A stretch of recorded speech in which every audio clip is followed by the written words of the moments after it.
Next speaker today is going to be Gail Hambelton. She is the National Director of the Safe Haven Campaign and Vice President of the Global Peace Foundation. Gail, when I met her and invited her to be a part of this webinar, she enthusiastically, despite not knowing me before this, enthusiastically accepted. And I'm so grateful for her presence with us here today to talk about how our faith communities really can play an active role in fighting human trafficking. So, Gail, I will hand it over to you. Well, thank you so much, Sari, and I just want to thank everyone on this call and thank United Religions Initiative for doing this, because it's a difficult issue, isn't it? It just is emotionally difficult.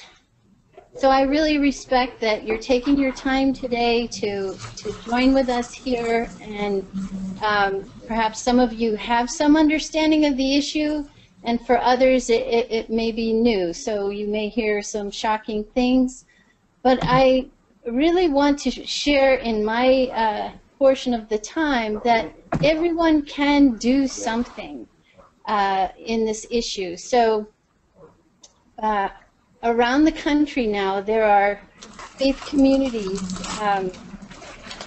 which we call safe havens, and it's when a faith community makes a commitment to educate themselves, their entire community, to the best of their ability, and in a lot of different ways they do this creatively, each faith community. And once they have educated themselves to to a certain degree, then they can become a catalyst for a broader-based public awareness. And this is something that we all can do, because there's a tendency, if you see, if you read something in the newspaper or you see a program on TV and it's so heartrending and shocking, there's a tendency to think, well, what can I do? And to feel rather hopeless. But the thing that all of us can do is to educate ourselves, because this is an egregious debasement of our humanity, and it's been under the radar forever, for so long, and now it's coming out into the light, and we need to be able to have a basic understanding of the issue. Then we will begin to see things in our own neighborhood. Could I have the next slide, please? In our own neighborhood, we may see something. Can you go to the next one, please? There are two places a trafficking victim is more likely to show up without her trafficker or pimp: a hospital emergency room, and the other is a house of worship. I found this quote online. Originally, it's a sentence from a State Department document, and I couldn't find the source of it. But frankly, after a couple of years doing this, approaching faith communities, doing trainings in mosques and churches and synagogues, I've come to hear so many stories that I have my own source of information now. Like, for example, I was speaking to an assistant to an imam in the National Mosque here in Washington, D.C., and as I described human trafficking and the challenge that we face here in America, his eyes got bigger and bigger. He had no idea that this was happening. And in fact, D.C. is a hub for trafficking, and the mosque that he was working at was just a few blocks from the track where those who are prostituted, are.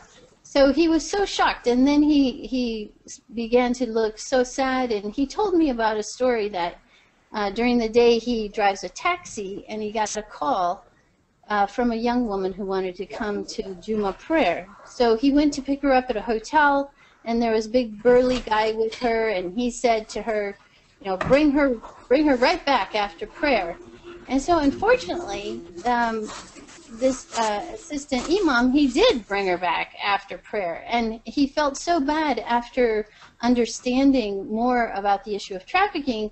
He felt so bad because had he had an understanding and a knowledge of this issue, then he wouldn't have taken her back. He could have asked her a few questions. So as faith communities, it's so important to have a basic understanding, because community tips lead to cases. Could I have the next slide, please? When I began this work, I myself didn't understand how important prevention is. That in the anti-trafficking movement, we talk about the 3 Ps, prevention, prosecution, and protection. Actually, there's another P, partnership, because we're all working together, which doesn't always happen, and so that's the hopeful thing. But nevertheless, I'm here in DC, where a lot of nonprofits have their headquarters. I'm able to go to conferences at Homeland Security, Administration of Children and Families, and they are the federal agency that is tasked with rescuing and restoring victims. So all of these nonprofits and federal agencies are doing a fantastic job, but we have to understand that we're in a crisis mode, because we're finally seeing this for the first time. So there's not that much time or money or attention to go to prevention. And actually, with all of us, if we take even what we learned today and we tell 5, 10 people what we have learned today, and just be a catalyst for people to begin to do their own research and have an understanding, this public awareness can lead and does lead to community tips. So on your screen, you can see 2 billboards. If you look at the one on the left, look really closely. It says, "Hey students, need a summer job? Date a sugar daddy." So that billboard, a Safe Haven, a Baptist church in Birmingham, Alabama, sent me this picture, and that billboard was put up between 2 middle schools in Birmingham.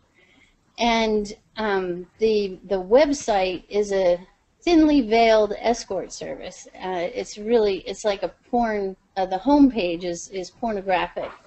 So I think that this billboard is a prime example of incredibly poor public awareness, and that church got together a coalition and had it taken down. So then on your right, you see a different billboard, and this was in Baltimore. And this is an example of proactive public awareness. So Elisa mentioned the crisis hotline number, which you can see there running along the bottom of the billboard. So it's really important for all of us to disseminate this number in any way and every way we possibly can. And I'm sure that a flyer with that number will be a part of the package from this webinar. So I've been working with the Human Trafficking Task Force here in Northern Virginia, and I've come to understand they actually have tracked how, as the public awareness raises and people come down to be able to make these calls to the hotline and to the police, then we can really see the correlation between public awareness and community tips, and the tips lead to actual cases. So, Sari, can you do the whole slide, please? So, the primary tool of the Safe Haven campaign is what you see this Imam holding in his hand, and it's a small group study series, and it has 4 films. They're 12 to 13 minutes long, and it has a study guide and discussion questions, and most importantly, it has action steps. And this is what we've been using, which has worked really well, because if you're in a remote area where perhaps you don't have access to somebody who can come and give you a training about the issue of human trafficking, you can utilize this small group study series. You could have a meeting in your home with 3 people. You could have a meeting at your faith community with 300 people. You can just put the film in your computer, or if you have a projector and speakers, you can do this in a hall, and you work through these 4 sessions, and you'll end up with a basic understanding of human trafficking. You'll be able to have some sense of identifying victims, what kind of questions to ask, and can you go to the last slide, please? And I would really encourage you to see what nonprofits or what agencies are in your, oh sorry, the one before that. Yeah, we were fortunate because we're here in DC. We had a lot of partners that we could work with. So this is something that you all can do as well. And I'm definitely here to help you if you you know, need contact information or know who to connect to. But everybody on this call has fantastic resources, so that each and every faith community could really become a catalyst and bring broader-based public awareness to your neighborhoods and to your communities. And I think I've hit my time. You have, and thank you so much for sharing with us this tool, and for our audience to know that we're actually going to be giving away one of those community small group study series guides. I have it here in my hand, and we'll be giving one of these away to an attendee on the webinar, so check your emails afterwards. You might be the lucky winner. They're also available from Global Peace Foundation, and your resource packet will have a link to that.